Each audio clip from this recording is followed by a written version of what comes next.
كديري لها؟ كنعمر بها حاشاكم بالحمار. كنجيب لتحت.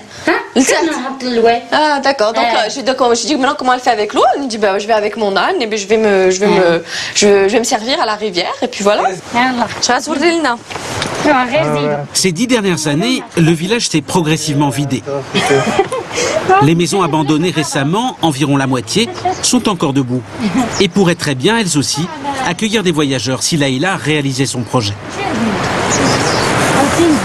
Donc l'érosion de cette rivière a donc créé une espèce de presqu'île pour eux qui est imprenable au moins des trois côtés, parce que à l'époque des Français, mais bien avant les Français, vous savez, bon, ils ont l'air pacifiques, mais c'était des belliqueux ici, hein, les tribus. Et donc c'est le meilleur moyen de se protéger, c'est d'habiter un endroit facile à protéger. C'est comme ça que ça s'est créé ce village. Ça veut dire qu'il voit venir de partout, voilà, si jamais il y a un ennemi potentiel. Voilà, c'est comme une espèce de petite forteresse naturellement protégée ou plus facile à protéger que dans les champs ou ailleurs. Ah bah voilà, on voit ici la source d'eau. Ah, la source, ah oui, d'accord. Il y a une croyance ici, ce que dit Ito, c'est que pour tous ceux qui ont quelques problèmes de peau, il faut venir le dimanche se baigner dans cette source et apparemment elle a des vertus thérapeutiques. Juste le dimanche, hein, comme par hasard. Ouais. Le vendredi ou le jeudi, ça marche pas? Non, ça marche pas.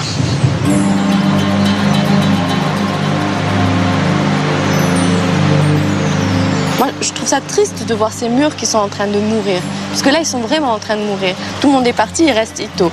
Ito, là, elle partage avec nous plein de choses. Et c'est superbe.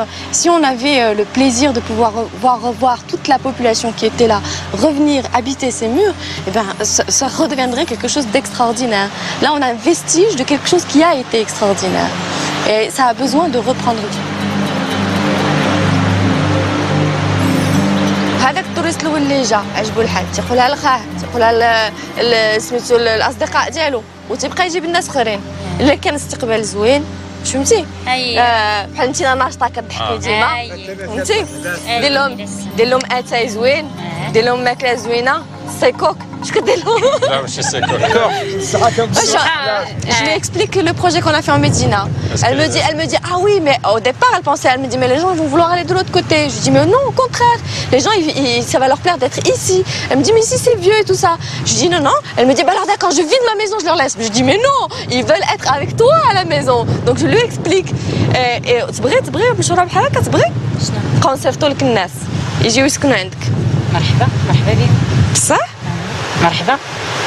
هذاك الشيء اللي درتهم يقبلوا عليه عاوتاني هذاك الشيء اللي درت يقبلوا ويجيو الى عجبهم الحال مرحبا بهم. Pour eux c'est tellement loin, c'est tellement impossible. Peut-être incroyable. Mais c'était un peu la même chose à Fès au départ, non? Ah oui, oui, absolument. Les premières familles, elles disaient qu'elles ne pourraient pas accueillir, qu'elles ne sauraient pas faire et avec quel argent. Et, enfin, oui, tout paraissait compliqué. Et puis la rencontre de l'inconnu aussi, d'être avec une culture différente. Et ils se posaient des questions. Il y a eu des moments où on a rigolé, on a expliqué effectivement c'est pas tout à fait la même culture, mais justement c'est intéressant. Maintenant le discours a complètement changé grâce à la rencontre. Mais effectivement, alors j'imagine pour elle, ça doit être encore plus inimaginable. Elle se demande si c'est pas juste un moment où on lui propose quelque chose un peu juste histoire de parler quoi.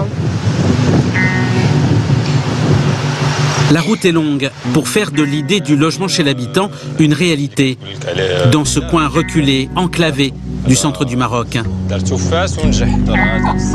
Mais le potentiel est là. Un mode de vie rude mais authentique, un paysage à couper le souffle, une population accueillante qui cherche de nouvelles sources de revenus. Rendre vie au vieux village de Taferdoust, le petit paradis des Berbères, sera peut-être le prochain projet de Laïla, si elle trouve les moyens financiers et humains de le réaliser.